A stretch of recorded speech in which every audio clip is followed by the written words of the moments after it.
Hi అండి. ఇవాళ ఎండు మెత్తల కర్రీ అయితే ప్రిపేర్ చేస్తున్నాను. ఇప్పుడే మా వారైతే మార్కెట్ నుంచి అయితే తీసుకొచ్చారండి. చూసారు కదా, ఈ విధంగా తలా తోక రెండు వైపులైతే తీసేసి నీట్గా అయితే క్లీన్ చేసుకుందామండి. మనకి ఎన్ని కావాలంటే అన్ని శుభ్రంగానే ఉన్నాయండి. ఒక్కోసారి అయితే ఇసుక ఎక్కువ ఉంటుందన్నమాట. ఇవైతే బాగానే నీట్గా ఉన్నాయన్నమాట. చెరువు చేపలు అయితే లేట్ అవుతుంది, ఇవైతే అంత లేట్ అయితే కావండి.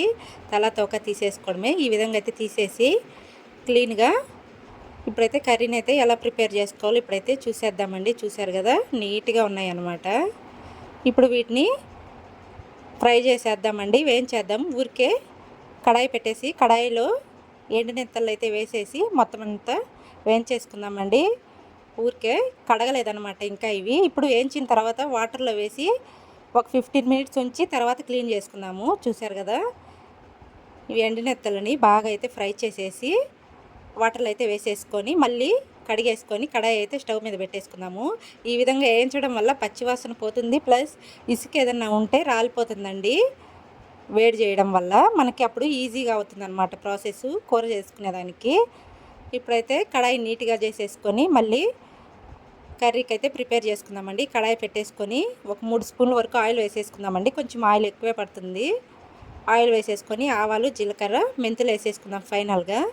మెంతులు వేయడం వల్ల చాలా బాగుంటుందన్నమాట కూర. ఇప్పుడు మెంతులు వేసేసిన తర్వాత చిటపటలాడిన తర్వాత 3 పెద్ద సైజు ఆనియన్స్ని అయితే ఈ విధంగా సన్నగా చాప్ చేసుకున్నానండి.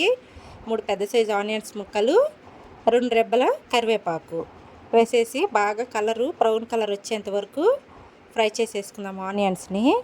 ఆనియన్స్ కలర్ ఫ్రై అయితేనే బాగుంటాయండి. కలర్ చేంజ్ అవ్వాలి. నాన్ వెజ్కి దేనికైనా కలర్ చేంజ్ అయితేనే టేస్ట్ ఉంటుందన్నమాట కర్రీ.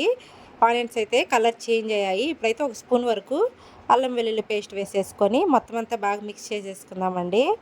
ఈ విధంగా అయితే మొత్తం అంతా మిక్స్ చేసేసుకుందాం లో ఫ్లేమ్లో ఒక 5 మినిట్స్ పాటు పచ్చివాసన పోయేంత వరకు. చూసారు కదా,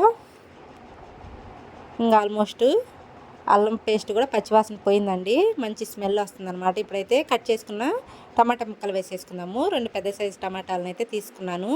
టమాటా ముక్కలు కూడా వేసేసుకొని లో ఫ్లేమ్లో పెట్టేసుకొని స్టవ్ని బాగా ఫ్రై చేసేసుకుందామండి టమాటాలను కూడా. ఇంకా 15 మినిట్స్ అయిందండి. చేపలను కూడా మనము ఎండునెత్తల్ని నీట్గా క్లీన్ చేసేసుకొని 4-5 సార్లుగా ఇప్పుడైతే మెత్తలను కూడా వేసేసుకుందాము టమాటాలు ఫ్రై అయిపోయిన తర్వాత. ఎండు మెత్తలు వేసేసిన తర్వాత మొత్తం అంతా మిక్స్ చేసేసుకొని 1 స్పూన్ వరకు పసుపు, మన టేస్ట్కి తగ్గట్టు రాళ్ళు ఉప్పు వేసేసుకొని మన స్పైసీ తగ్గట్టు కారం యాడ్ చేసుకుందామండి. కారం కొంచెం ఎక్కువే పడుతుంది. చూసారు కదా, 2 స్పూన్ల వరకు కారం వేసాను అనమాట. ఎవరు స్పైసీ తగ్గట్టు వాళ్ళు కారం వేసుకోవడమేనండి. మా వారికి మా బాబుకి అయితే చాలా ఇష్టం అనమాట. రొయ్య పొట్టు కానివ్వండి, ఎండు మెంతలు చాలా బాగా తింటారు. ఇంకా మా పాప అయితే తిందండి ఇవి. మా పాప కోసం పప్పు అయితే చేశాను. ఇంకా కారం వేసేసిన తర్వాత ఒక 5 మినిట్స్ పాటు ఉప్పు కారాలు పట్టేటట్టు వదిలేసి 5 మినిట్స్ తర్వాత చింతపండు గుజ్జు అయితే పోసేసుకుందామండి. చింతపండు గుజ్జు పోసేసి మొత్తం అంతా కలిపేసి ఇంకొంచెం వాటర్ అయితే యాడ్ చేసుకుందాము. ఇది ఇగురులాగా చేసుకుంటాం కాబట్టి వాటర్ ఎక్కువైతే ఏం పట్టవండి. ఇంకొక హాఫ్ గ్లాస్ వరకు వాటర్ కూడా యాడ్ చేసేసుకొని మొత్తం అంతా కలిపేసేసుకుందాము. స్టవ్ని మీడియం ఫ్లేమ్లో పెట్టేసుకొని కర్రీని అయితే ప్రిపేర్ చేసేసుకుందామండి. ఇప్పుడు చూసారు కదా, ఉడకబట్టిందనమాట కర్రీ అయితే. ఇంకా మూత పెట్టేసి కర్రీని అయితే కుక్ చేసుకుందాము. కర్రీ అయితే ఆల్మోస్ట్ కుక్ అయిపోయిందండి.